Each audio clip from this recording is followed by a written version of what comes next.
بسم اللہ الرحمن الرحیم۔ تاریخ میں ایسی گناہ گار عورتیں گزری ہیں جن کے بارے میں اللہ تعالیٰ نے اپنی کتاب میں بھی ذکر کیا ہے۔ یہ عورتیں نہ صرف انسانوں کو گمراہی کا باعث بنیں بلکہ بعض اللہ تعالیٰ کے انبیاء کرام کو قتل کرانے میں بھی پیش رہیں۔ نمبر 1، حضرت لوط علیہ السلام کی بیوی اردن اور اسرائیلی سرحدوں پر جہاں آج ڈیڈ سی نمکین پانی کی جھیل موجود ہے، نمک سے بھری اس جھیل میں آج زندگی کا کوئی نام و نشانی نہیں ہے، تاہم آج سے ہزاروں سال پہلے یہ انتہائی زرخیز علاقہ تھا جہاں سدوم اور عمورہ نامی شہر آباد تھا۔ یہ وہ قوم تھی جس پر اللہ تعالیٰ نے حضرت لوط علیہ السلام کو نبی بنا کر بھیجا تھا۔ اس قوم کا گناہ بہت ہی بڑا تھا، ایسا گناہ اس سے پہلے قوموں میں سے کسی نے نہ کیا تھا۔ قوم کے مرد مردوں کے ساتھ اور عورتیں عورتوں کے ساتھ بدکاری کرتی تھیں۔ حضرت لوط علیہ السلام کی بیوی جس کا نام واحلہ تھا، وہ بظاہر تو حضرت لوط علیہ السلام کی بیوی تھی، لیکن وہ اندر سے کافر تھی اور اپنی قوم کا ساتھ دیتی تھی۔ اس بیوی کے لیے وہ کیا بد نصیبی ہو سکتی ہے کہ یہ عورت ساری زندگی ایک نبی کے ساتھ رہتے ہوئے بھی اللہ تعالیٰ کے حکم کی نافرمان رہی۔ جب حضرت لوط علیہ السلام کی قوم نے آپ علیہ السلام کی باتوں کو ماننے سے انکار کر دیا تھا تو اللہ تعالیٰ نے فرشتے نوجوانوں کی صورت میں اس بستی پر ظاہر ہوئے جو حضرت لوط علیہ السلام کے گھر میں قیام پذیر ہوئے۔ حضرت لوط علیہ السلام کی بیوی جو اپنی قوم سدوم کے ساتھ ملی ہوئی تھی، اس نے جا کر اپنی قوم کے لوگوں کو ان نوجوانوں کے بارے میں خبر سے آگاہ کیا اور آپ علیہ السلام کو حکم دیا کہ آپ اپنے گھر والوں کو لے کر یہاں سے نکل جاؤ۔ حضرت لوط علیہ السلام ابھی راستے میں ہی تھے، ان لوگوں پر اللہ تعالیٰ کی طرف سے پتھروں کی بارش ہو گئی۔ آپ علیہ السلام کی بیوی جو اپنی قوم کا ساتھ دیتی تھی، وہ بھی اس قوم کے ساتھ تباہ و برباد ہو گئی تھی۔ سدوم کے پہاڑوں میں آج بھی والا کی آبادی موجود ہے۔ حضرت لوط علیہ السلام کی بیوی کا تذکرہ قرآن پاک کے علاوہ بائبل میں بھی آیا ہے۔ نمبر 2، حضرت نوح علیہ السلام کی بیوی۔ قوم نوح شرک جیسے گناہ میں مبتلا ہو چکی تھی۔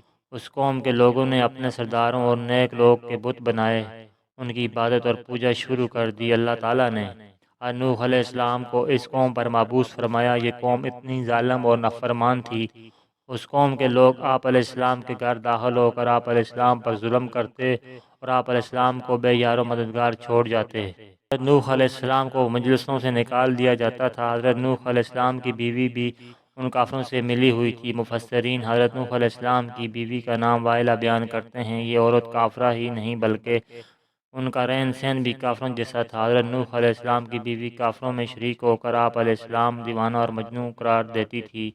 یہ عورت بتوں کی بڑی تعریف کرتی ہے۔ جب کوئی ہندو بتوں کو چھوڑ کر ایک خدا کی طرف مائل ہوتا تھا تو یہ عورت اپنی قوم میں جا کر اس کا نام بتاتی تھی، جس سے اس قوم کے لوگ اس بندے کو مارتے اور پیٹتے تھے۔ اس طرح سے وہ بندہ بھی ڈر اور خوف کے مارے پھر سے بتوں کی پوجا کرنے پر مجبور ہو جاتا تھا۔ وائلہ نامی اس عورت نے حضرت نوح علیہ السلام کے ایک بیٹے کو بھی کفر میں مبتلا کر دیا تھا، لہٰذا آپ کا یہ بیٹا بھی ماں کی طرح کافروں سے مل کر آپ علیہ السلام کی مخالفت کرتا تھا۔ اللہ تعالیٰ نے اس عورت کی بدبختی قرآن پاک میں بیان کی ہے۔ اس کی تفسیریں احوال بائبل میں بھی درج ہیں۔ جب اللہ تعالیٰ نے حضرت نوح علیہ السلام کی قوم پر سیلاب کا عذاب نازل کیا تو آپ علیہ السلام کی بیوی اور نافرمان بیٹا نوح بھی اپنی قوم کے ساتھ برباد ہو گئے۔ نمبر 3، دلائلہ وہ عورت ہے جس کا نام کئی صدیوں سے بے وفائی اور دغا بازی میں بہت ہی مشہور ہے۔ دلائلہ کا ذکر قرآن پاک اور بائبل میں بھی پڑھنے کو ملتا ہے۔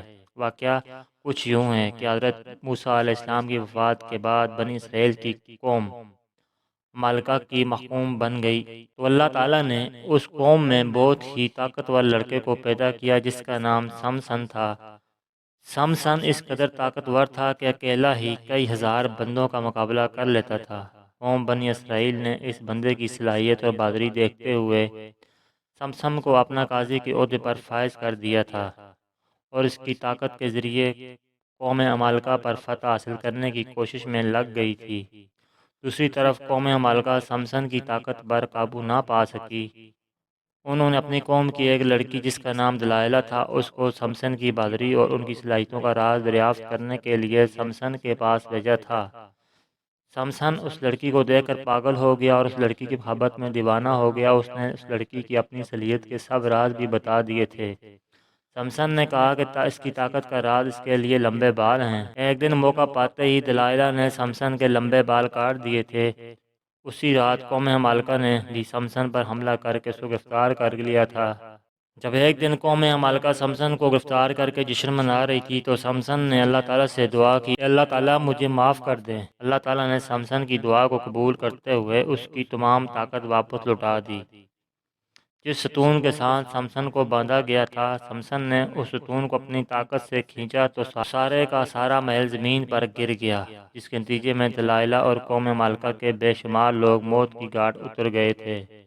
نمبر 4، جائزیبل لبنان کے بادشاہ کی بت پرست بیٹی تھی۔ اس کی شادی قوم بنی اسرائیل کے بادشاہ اخیب سے ہوئی تھی۔ جائزیبل نے نہ صرف بت کی پوجا پر لگایا بلکہ تمام ریاست میں ایک خدا کو ماننے کے بجائے بے شمار بت بنا دیے تھے تاکہ لوگ ان بتوں کی پوجا کرتے ہوئے گمراہی سے باہر ہی نہ نکلیں۔ ایک دن قوم کے نیک بندے یمیہ علیہ السلام جائزیبل اور اس کے شوہر کو کہا کہ تم سب لوگ بت کی پوجا کرنے کے بجائے ایک خدا کی عبادت کیا کرو، اس میں ہی تمہاری بھلائی ہے۔ اس ظالم عورت نے نیزے کا اتنا شدید وار کیا جس کی وجہ سے وہ بوڑھا آدمی شہید ہو گیا۔ یرمیہ علیہ السلام نے اس عورت کو بد دعا دی کہ میں بہت ہی جلد تیرے حسن جمیل بدن کو کتے نوچ نوچ کر کھائیں گے۔ اس کے بعد اللہ تعالیٰ نے اس قوم پر حضرت الیاس علیہ السلام کو بھیجا، تاہم یہ مکہ ایمان لانے کے بجائے آپ علیہ السلام کو بھی مارنے کے لیے تیار ہو گئی تھی۔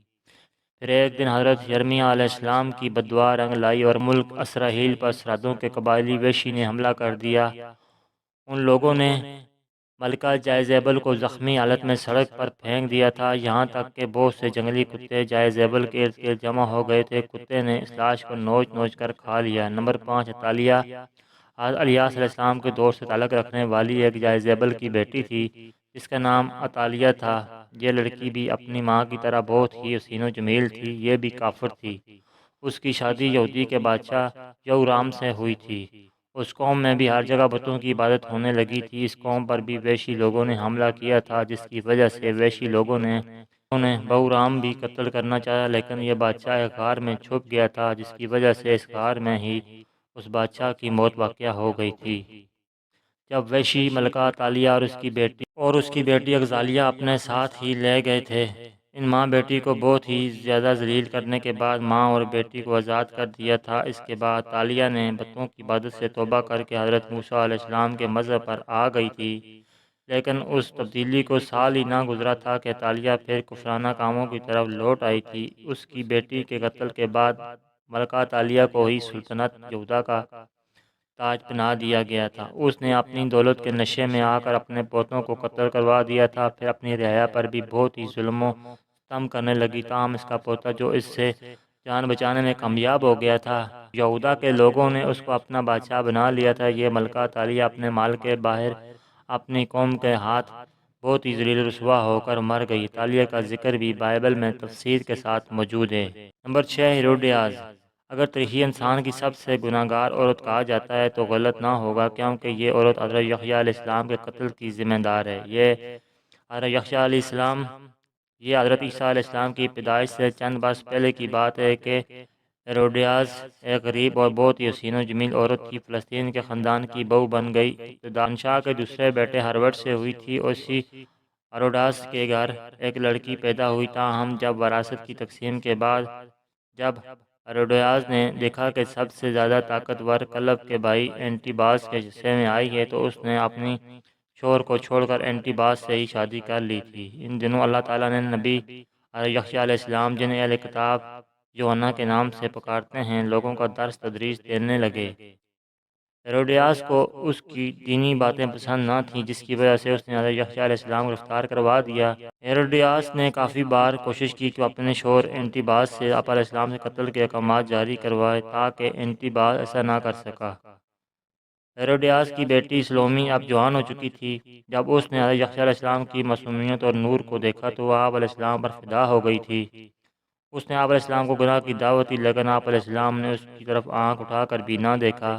اب یہ دونوں ماں اور بیٹی پکی آپ علیہ السلام کے خلاف ہو گئی تھی۔ ایک دن بادشاہ اینٹی باس کے سامنے سلومی نے بہت ہی بیہودہ ڈانس کیا۔ رقص کرتے ہوئے اس نے اپنے جسم کے سارے کپڑے اتار ڈالے۔ اس رقص میں بادشاہ نے بہت ہی دلچسپی لی تھی۔ اس کو سلومی کا یہ رقص بہت ہی پسند آیا۔ اس نے سلومی سے کہا کہ تم کیا مانگنا چاہتی ہو، میں تم کو حاضر کر دیتا ہوں۔ اس عورت نے جواب میں کہا کہ میں چاہتی ہوں کہ تم حضرت یحییٰ علیہ السلام کو قتل کر دو۔ بادشاہ جو کہ بھرے ہوئے محفل میں سلومی سے عہد کر چکا تھا، اس نے حضرت یحییٰ علیہ السلام کو شہید کر دیا تھا۔ اسی طرح سلومی اور اس کی ماں اس گناہ میں بھی شامل ہو گئی تھی۔ نمبر 7، جمیل ابو لہب کی بیوی تھی، جس کا اصل نام عروہ بنت حرب ہے۔ اس کی آنکھوں کا بھینگا پن نمایاں تھا، جس کی وجہ سے اس کو لوگ کافی کہا کرتے تھے۔ قرآن پاک میں اللہ تعالیٰ نے ابو لہب اور اس کی بیوی کی انتہائی سخت الفاظ میں کیا ہے۔ اس کی وجہ ابو لہب اور اس کی بیوی کا نبی اکرم صلی اللہ علیہ وسلم کے ساتھ سخت مشرکانہ رویہ ہے۔ یہ دونوں میاں اور بیوی آپ صلی اللہ علیہ وسلم کو تکلیف اور اذیت پہنچانے کا کوئی موقع ہاتھ سے نہیں جانے دیتے تھے۔ روایت کے مطابق جمیل نبی اکرم صلی اللہ علیہ وسلم کی راہ میں کانٹے بچھایا کرتی تھی۔ جب سورۃ لہب نازل ہوئی تو حضرت ابو لہب کی بیوی غصے سے بے قابو ہو گئی اور بہت ہی بڑا پتھر اٹھا کر مکہ میں آپ صلی اللہ علیہ وسلم کی تلاش میں نکل پڑی۔ یہ کعبہ میں ابو بکر رضی اللہ تعالیٰ عنہ کے سامنے اس حالت میں آئی کہ ان کے منہ سے جاگ نکل رہی تھی۔ یہ نبی اکرم صلی اللہ علیہ وسلم کے خلاف انتہائی نازیبہ الفاظ بھی پڑھ رہی تھی۔ حالانکہ آپ صلی اللہ علیہ وسلم اس وقت ابو بکر کے ساتھ ہی موجود تھے، لیکن تعالیٰ کے رحمت و کرم سے جمیلہ آپ صلی اللہ علیہ وسلم کو نہ دیکھ سکی تھی اور وہاں سے گھر کی طرف روانہ ہو گئی تھی۔ بے شک جمیلہ تاریخ کی بدترین عورتوں میں شامل ہے، کیونکہ اس نے نبی آخر الزماں سرور کائنات تخلیق کائنات حضرت محمد صلی اللہ علیہ وسلم کو بے شمار تکلیفیں پہنچائیں۔ ناظرین کرام، واقعی اچھا لگا تو لائک کیجیے، اچھی ویڈیوز کے لیے ہمارے چینل کو سبسکرائب کیجیے۔ ویڈیو دیکھنے کا شکریہ، جزاکم اللہ خیر۔